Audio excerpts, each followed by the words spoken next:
Areera kaayyoon isaanii mataa dhadhaanii mataatu tokko sana.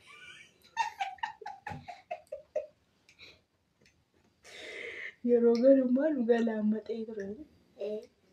Areera. Jarri kunii bakka nadhiisaniitu. Kunoo akkatti dhaatanii babbareeduudha malee muratanii akkatti moluu ta'anii gammachiisuudha moo aarsuudha malee qaqqabatanii akkattiin babbareedanii malee aarsu akkattiin gammachiisuus durumayyuu nutu balleesse maaf muraan natteeti akkattiin dibachuudha malee. Ani isa aarsuuf isa gammachiisuu ta'uu hin taane miira koo to'achuuf hin akkas yaade. Kana hundumaa yaade garuu ati situ na gorseeyyuu tindaa'u. Kan irraa na hambiseeyyuu sidha. Kana hundumarraa kan na hambiseesidha. Kanaafuu galatoomii siin jedha kamalee malan siin jedha malee akka inni jedhutti immoo akka yaada isaatti immoo mataa haaduu miti ofuu lafarraa haadanii balleessuudha ture. Akka isaatti. Garuu ani akka kootti murachuu miti isa biratti dhaatanii bareedanii tokkofatanii bareedanii bira ta'anii aarsuudha malee ammaan boodatti isaa yaaduyyuu miti maaf yaannaa fi isaa yaanu akka barbaannetti jiraanna nu lolee nu loluu dhiisee nu arrabsee dhimma isaa biraan qabnu dhimma keenya hin jiraanna dhimma isaatii sin jennee jiraanna dubbis isan barbaada. Akkasitti yoom yaada kee jijjiirte mootii ati bultee kaasee akkana sii galachuudha dubbi. Akkamitti akka nama guddaa yaaddaree amma kana hundumaa qoyate. Akkamitti yaadde? Akkamitti nama akkasii fi iddoon kenninii bakka of qabadhu gara fuulduraatti jiraannaa isaaf itti maa aartaa takkaa ta'e akkamitti yaadde kan eenyusi gorse? Maal jedhe? Namsi gorsee hin jiru? Silkiidhaan naasofni ati? Lakki. Amma gara fuula duraatti yoo nu laleeyyuu hin aarochaa aarsaa reetti? Isuma bira teenyeemu? Kaleessa immoo biraan deeman jenne ati? Amma immoo kunoo fa'a. Amma immoo dhiise. Biruma teenyeetu aarsina yoo waan nu godhee akka inni kakaatu hin agarre dhiira dabar amma ndaamu yeroo nuyi akkas nu goggodhu immoo ittuu aaruu danda'a. Aarsina malee gammachiifnaan. Yeroo aaru mootu waan nu godhaan jedhe bara. Warri dhiiraa koo yoo inaafanii kaan hin danda'amani bara.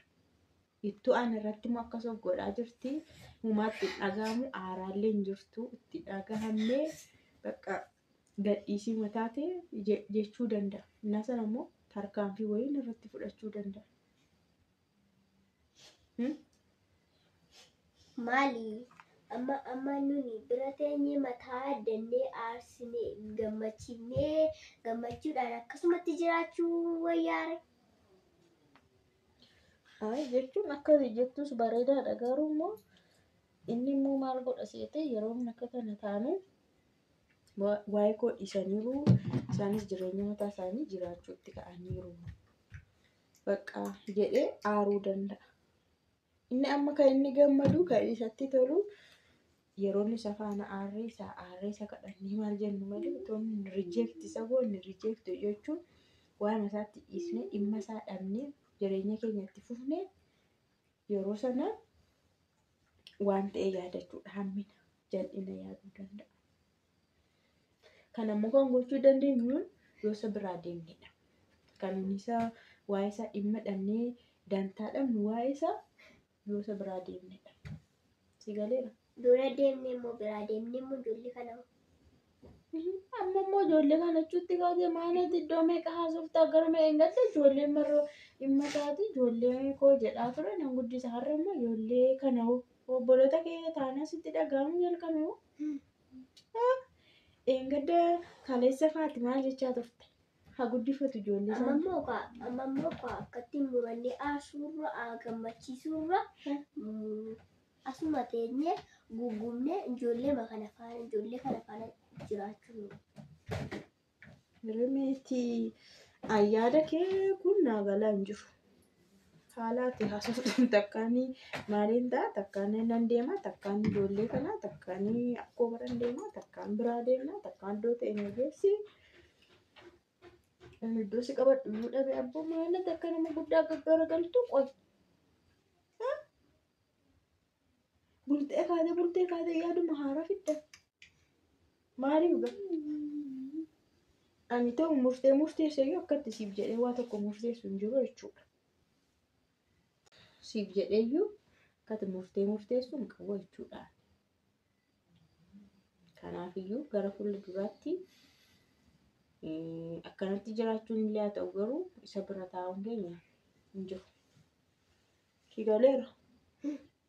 Isa bira hin ta'e.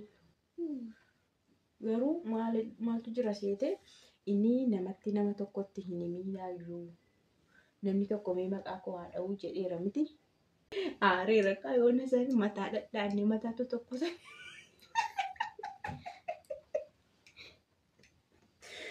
Yeroo galummaa nu galaammatee ture. Aareera. Jarri kunii bakka na dhiisaniitu haala biraa keessa galaniiru jechuun isaanii. Garuu sodaachuudha. Ana sodaadha. Sitti kan kee yoo wanti ni ta'e maalii irraa badeera. Bokkaan natti roobina. Sitti kun maal kun amma waan hojjetamu waan tokko samii fakkaatu. Bokkaan natti rooba. Bokkaa eessatti roobaa? Gaafuma gala. Bokkaa kee maa deemta reette amma qooree amma caamutti maaliin tiniin jettu? Karaatti natti roobe. Lalama caafii isa malee hin qabu bara. Garuu mataan kee baay'ee ariifidha.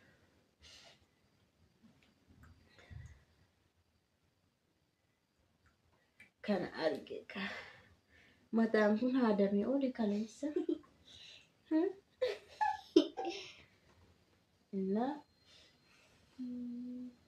Kanaafuu amma kana booda jechuudha.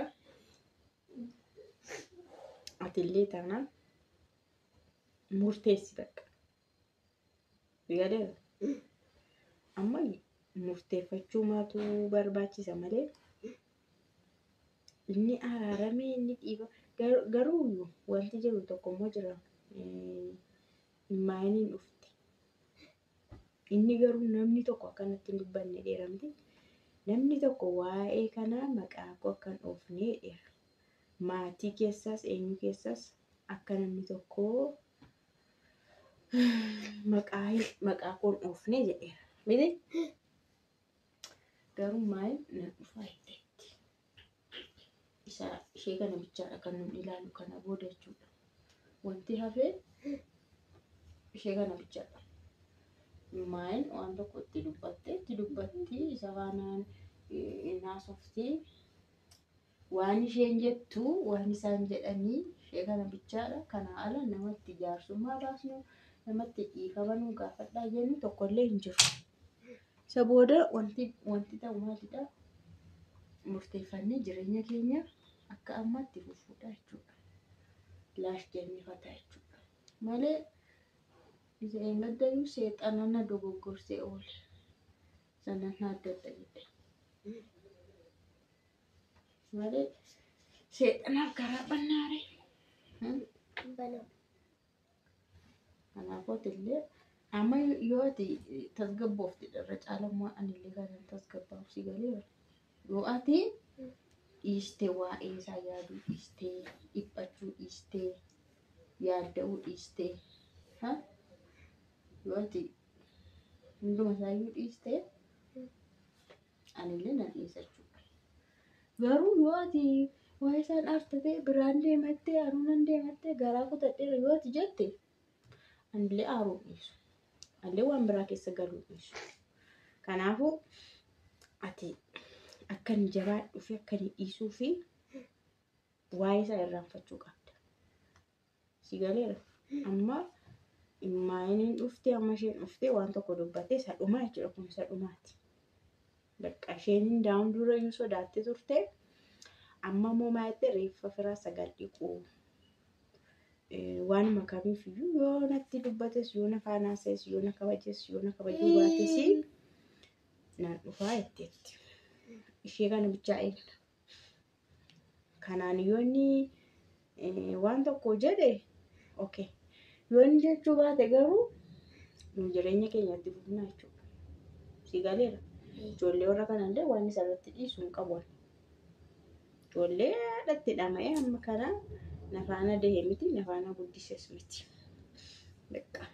Anumatu sa'aa 24 guutuu isaan faana taa'aa bahe malee akkuma dheengadde jedhee ganama ba'a galgala gala hojii. Eetti arginu. Yeroo galuun dadhabaa hin ciisa. Hin bari'a bari immoo hojii isaa dhaqata. Eenyu ijoollee kana faana laffa'ee bahe dhama'aa ture. Kanaafuu ijoollee faana dhama'ee immoo akkamitti sitti kennare akkamitti sitti dhiisa. Kanaaf murtee tokko murteeffachuuf ijoollee kanaaf illee jecha amma ammaa'een dhuftutti nan eegaa jechuudha. Si galeera.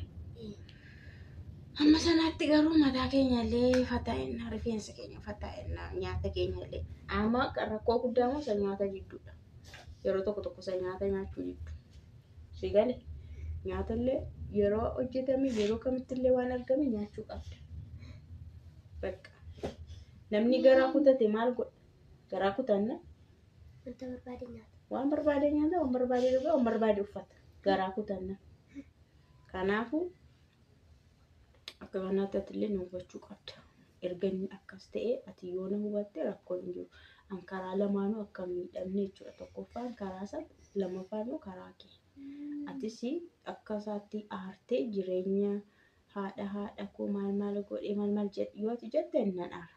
Tokko isa faana naara tokko immoo si faana naara.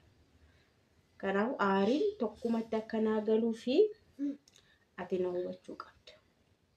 Si galee